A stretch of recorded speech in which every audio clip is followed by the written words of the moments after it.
The chaos in Libya started with NATO airstrikes, the creation of a no-fly zone over the country and Western support for anti-government rebels.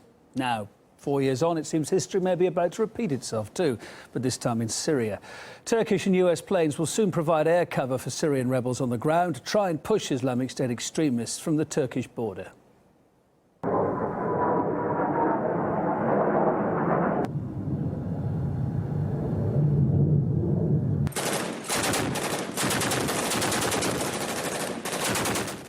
The plan to create a so-called safe zone and drive back ISIL militants is being welcomed across a host of Western media outlets, although some geopolitical experts we talked to suspect the US military have another target in sight in Syria.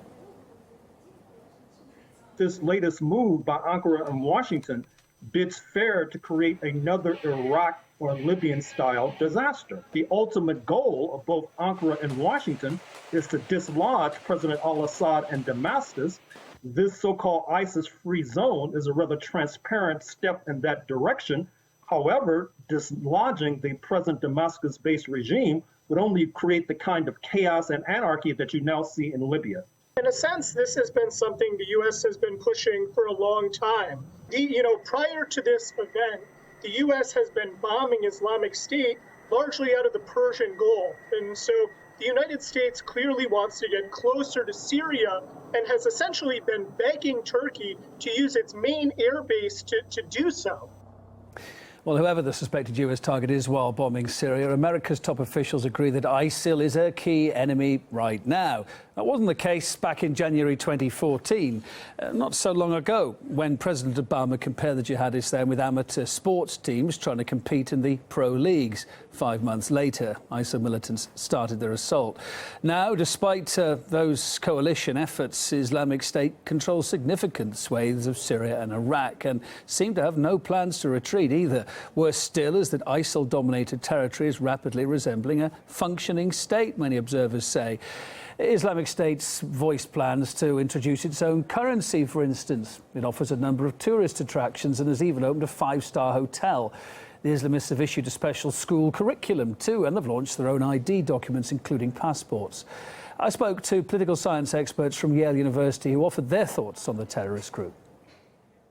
One thing I've repeatedly heard from Syrian refugees is that ISIL moves very quickly to restore basic services and provide compensation to civilians whose property has been damaged in coalition airstrikes. So, and there's definitely a widespread perception in contested areas of Syria, of northern Syria particularly, that coalition airstrikes are doing more damage to civilians than they are to ISIL targets. This is a group that is absolutely committed to developing a state and to expanding their state.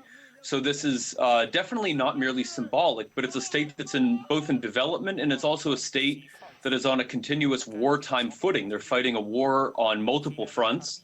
So I think it's much better understood as a ongoing revolutionary organization, sort of the way that Trotsky spoke of a permanent revolution, constantly expanding.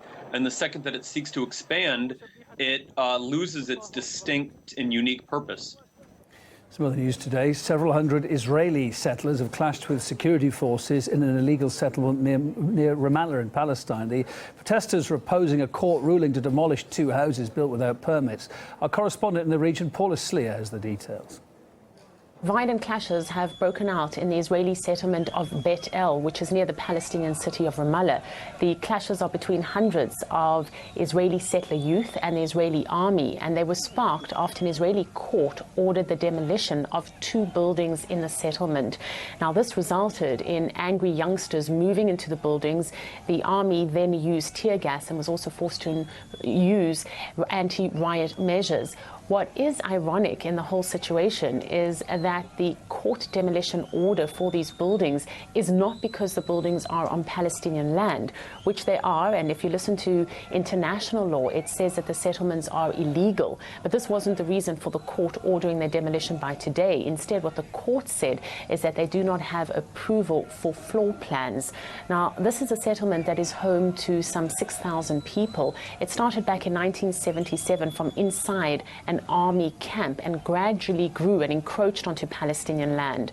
But if anything, the government of Prime Minister Netanyahu encourages this encroachment because the settlement is near Ramallah, and as such it serves as a security barrier or a security presence for the Israelis in that area.